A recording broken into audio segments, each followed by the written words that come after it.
So the nationalist side rises up. San Giorgio, Emilio Mola, they rise up, right? And other generals too, supposedly against the democratic side, though you've already shown that's not true. Second Republic. Could you quote it for me? It's important to say one thing.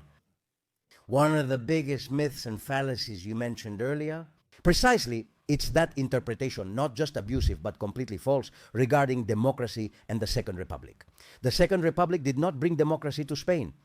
The previous system was democratic, except during the Primo de Rivera period.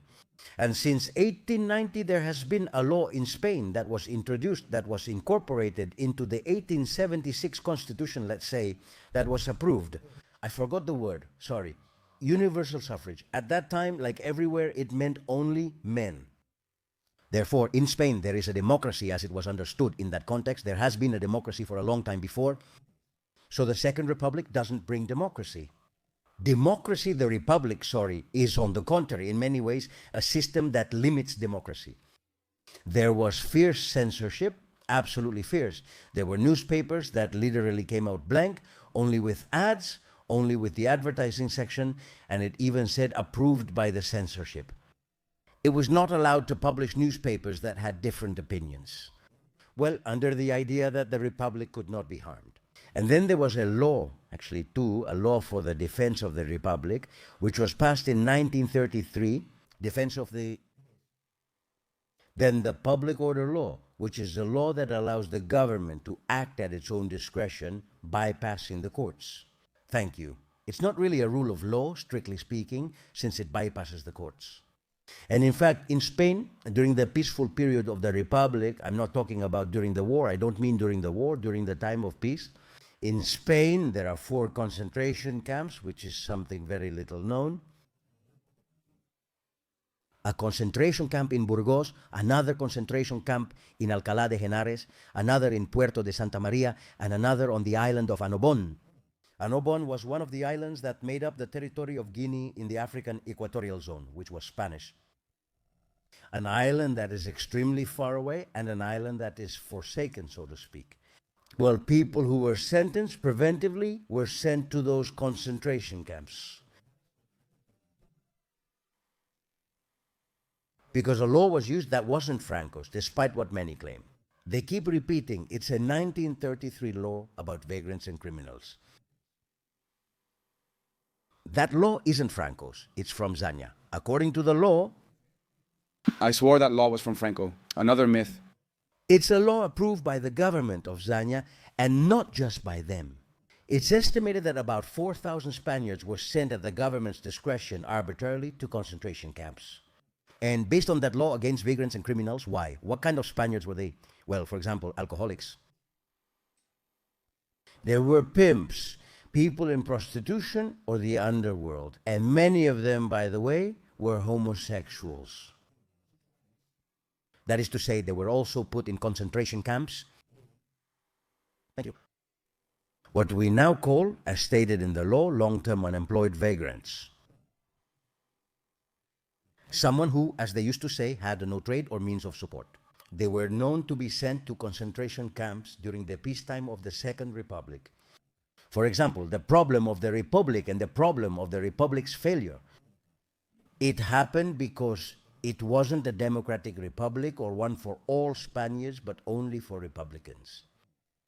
Santos Juliá, who was a historian who passed away recently, was very close to the Spanish Socialist Workers' Party. He was not a dangerous Francoist or anything like that. Santos Juliá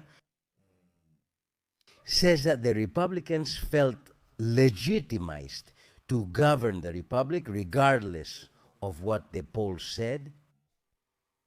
That's why after the right won the November 1933 elections, the left didn't let them govern. That's why they rebelled. They made many attempts to stop the right-wing government. They even asked for the elections to be repeated. Look at the reason why they asked for the elections to be repeated. Because the electoral law is unfair, says the left, and it's an electoral law that they themselves had created. Of course, that's exactly how it happened. Alcalá Zamora says so in his memoirs, and when he ignores them and says no, he won't dissolve parliament or call new elections since there's enough majority to form a government. That's when they resort to rebellion in October of 34. They say it nicely, not harshly. The problem with the Republic was that it had a sense of ownership over the Republic. The Republic was theirs. And therefore, no one else could govern the Republic except for the left-wing Republican parties. This is one of the causes, and perhaps the ultimate fundamental cause of this whole story. We must clearly distinguish the democratic idea from the Republican idea. No, they're not the same. And as I said, in many ways, the Republic was a limitation on democratic freedoms, and in many cases, even on freedom of expression, as we've said, through the press or through public demonstrations that were banned in the final phase of the Second Republic. After the February 36 elections, media outlets not aligned with the Popular Front, mainly right-wing and political headquarters, were systematically closed. Of all parties not in the Popular Front, that was the situation. That's why that identification is absolutely false. No, we cannot equate democracy with the Republic, the others, those who rebelled, the Nationalists, nor the Second Republic, and certainly not with the Republican side during the Civil War. I completely understand, Podemos. Now, I'm interested in getting a little into the topic of the war. What did Indalecio Prieto say about the rebels? And how? In the end, did it turn out to be the complete opposite? What were the causes? What were the causes? In August of 36, on August 8, 20 days after the uprising, on Radio Madrid, Indalecio Prieto addresses his audience as expected, saying that the rebels have no chance of winning. He reviews the situation, saying that in modern war, industry is key, and all of it is on our side. And that's the truth. Madrid, Barcelona, Valencia, Vizcaya, and Asturias all stayed with the Popular Front. Also, since it was the government of Spain, it was, let's say, the continuation of the government of Spain. They had international recognition. The others had to go seek recognition in other countries. Of course, but they had international recognition. Also, they had the best agriculture. It's true that there was extensive cereal agriculture, especially in Castilla, mainly in the national zone. But the most productive agriculture, the orchards, were in the area of the Popular Front. They had the Bank of Spain, which is crucial because the Bank of Spain had the fourth largest gold reserves in the world, especially from the profits that had been obtained through trade during the First World War. Much of it was private, of course. Anyway, he had everything, and most of the army too. Few realized that most generals supported the Republic, not the Nationalists. The Nationalists rebelled, mostly officers. The lower you go down the ranks, the more they rebelled. That is, we start with second lieutenant, captain, major, lieutenant, colonel. There were more lieutenants than captains. Captains than majors, majors than lieutenant colonels than colonels, and colonels than generals. Most of the generals sided with the government, but it's estimated that about 52% of the civil guard also sided with the government. And the civil guard was fundamental to the failure of the coup, because the coup failed not in the places where the militias were mobilized. That's another myth. The coup failed because the civil guard didn't join the rebellion. City by city. The civil guard was crucial in deciding who would gain power or win, right? The Republic had most of the Air Force and the Navy, and the army was split in half. As for the troops, they had everything. The rebels, soon known as the Nationalists, only had one card to play. And that was the Army of Africa, approximately 32,000 men who were the best units of the Spanish army. Of course, yes. Since they had their most experience and had already fought, they were the warriors. The legionnaires and the regulars. Milanastre stayed with Franco throughout. Right? Yes, but the thing is that Milanastre at that time, well, he wasn't the same Milanastre from decades before. Can we say that? He was retired, right? Later, he was employed in propaganda work. He wasn't given command of troops during the war. But yes, that's right, isn't it?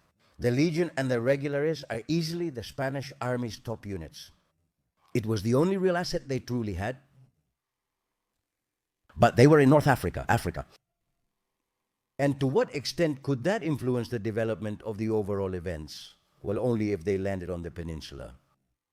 That was the only possibility. Crossing through the strait, how could they cross through the strait when most of the navy was in the hands of the government? Well, through an airlift. And it happened. Francisco Franco was the creator of the world's first airlift. How? What? That's something people don't talk about much either. I mean, but there are...